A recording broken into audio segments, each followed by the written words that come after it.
Alright, like, click, subscribe, do all that. You already know what time it is. It's Netflix time. This movie's called The Stand-In. Her career in shambles, a reclusive movie star hires her stand-in to go to rehab for her, not expecting how much the look-alike will relish the role. So this movie came out last year. It's about an hour 41 minutes long. Spoiler alert, let's get it. So here we got Drew Barrymore, who plays the actor Kathy, who's playing the actor Candy Black. Yeah, try to keep up with all that shit, right? So she's a comedy actor and her claim to fame is just falling all over shit, and her tagline is, hit 'em where it hurts. Well, as they're getting her set for another shoot, she's starting to get tired of this shit. Now in this movie, Drew Barrymore is playing two different people, but that is not Kathy. That's Paula. That's actually her stand-in.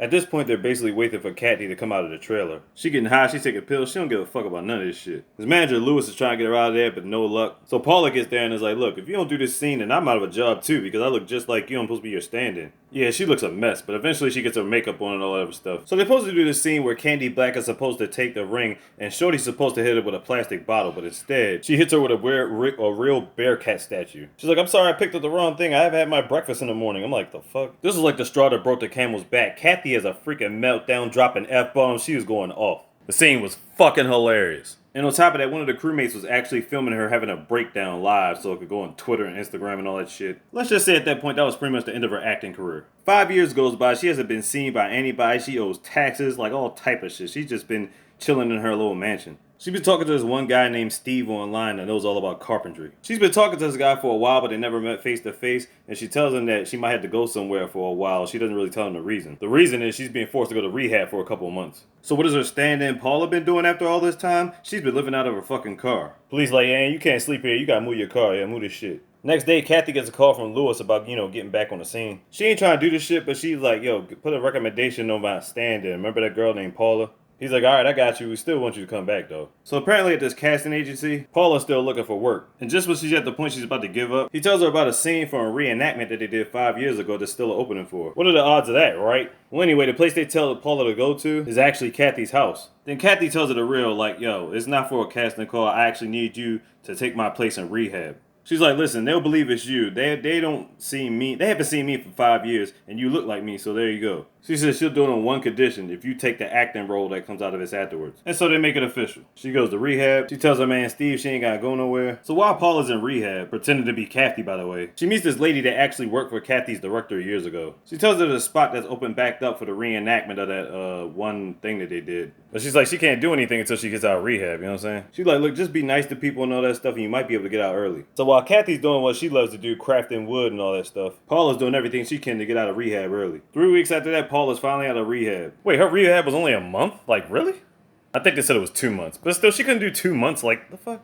Kathy gave her the money for doing rehab for her, but as far as the movie roles, she reneged on the promise and was like, yo, she don't want to do movies no more. Even though Paula appreciates the money, she's pissed off because it's like, well, I've been trying to get shit popping for years and nothing been popping off, and now you telling me that you ain't going to take the movie roles? Yeah, she's heated, but Kathy still lets her stay there. So Paula decides to go on the internet while Kathy's getting prepared for a date. This is her first time being able to see Steve. Paula goes through her log and tells Steve a bunch of bullshit, and as she's getting ready, a message comes through on her phone. The message says, sorry, I was married the whole time, I wanted to tell you, but you know what I mean? Can we still be friends and all that? He says that he can't see you or message you or anything like that because, she's catching on to his calls. But Steve wasn't the one that sent the message, it was Paula! Damn, Paula, that's some fucked up shit. So as Kathy's laying in bed all depressed, not only did she cancel their relationship, but she also switched over the calls to her phone. I'm like, wow. He basically took them from her. Damn, Paula, you ain't shit. But we all know eventually she knows nothing about carpeting. He's going to find out eventually. Again, Paula, you ain't shit. When Kathy wakes up, Paula's here with a pizza. She tells Paula to check her phone for her because she don't even care about the shit. She tells her Lewis called about the job offers again. And at the same time deleting the messages from Steve. Then she deletes Steve off her phone.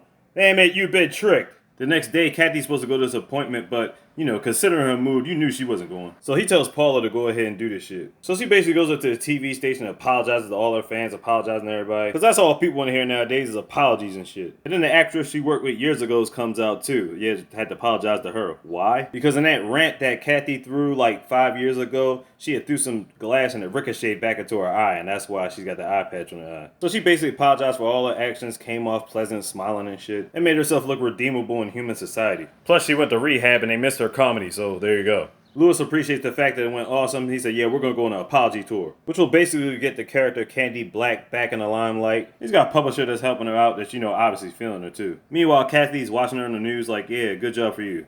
She gets back to the house, the publisher's kind of all up on him. Until she notices Steve out there with the rest of the paparazzi. You can tell he's not really feeling it, so they're trying to get somewhere quiet. She tells him who she really is, but it's like, she tells her that she didn't want him to fall for him for the money or whatever like that. But you're not Kathy, you're Paula, you're the stand-in. So because Kathy woke back up, Paula's like, let's go to your house. Yeah, because you don't want to be in the house with the man you took away from Kathy to begin with. They go back to his house, they talk for a little bit. And because she don't know a damn thing about carpentry, she changes the subject, and she's ready to get the business. Back at the house, Paula tells Kathy about the apology tour. Talking about, basically if I do this, you could clear all your debts, you won't have to do a damn thing. And because Kathy don't want to be in the limelight no more, she's like, fuck it, go ahead, have fun. And then we get a montage of her going to multiple shows apologizing. They go to this event and they see her old director, and they're trying to get her back in acting. And you can see that concerned look on Paula's face. You can do all the apologizing you want, but when it comes to acting, people can sense their talent where you have it and where you don't. So back at home, Paula's talking to Kathy, and Steve is talking about texting. He's like, I'm coming over tonight. So she's like, Kathy, what's your plans? Kathy ain't going nowhere. She's just trying to carve wood and chill out the house. She breaks it down. Like, look, I don't want to be seen by nobody. I don't like staying in the house. I'm carving my wood. I'm having peace and quiet. So apparently, quote unquote, she had no choice. Paula decides to slip something in a strawberry smoothies. Basically, it knocks her out. She puts her in a wheelbarrow and dumps her in the backyard. Like, what the fuck? Also, she can actually have Steve at the house. Ain't that some shit? Just disrespectful, yo. Well, anyway, Steve goes to the bathroom. She hears a noise coming out the other bathroom. Holy shit, Kathy's back in the house. So when Steve comes back down, Paula's got to get rid of her real quick. She's like, if you're going to drug me, you got to do a bigger dose than that. And who the fuck did you just let in the house? They get into this huge argument, which leads to Paula kicking Kathy out the house. And she calls the police to be like, hey, this is an intruder on my property. I'm like, wow, ain't that some shit?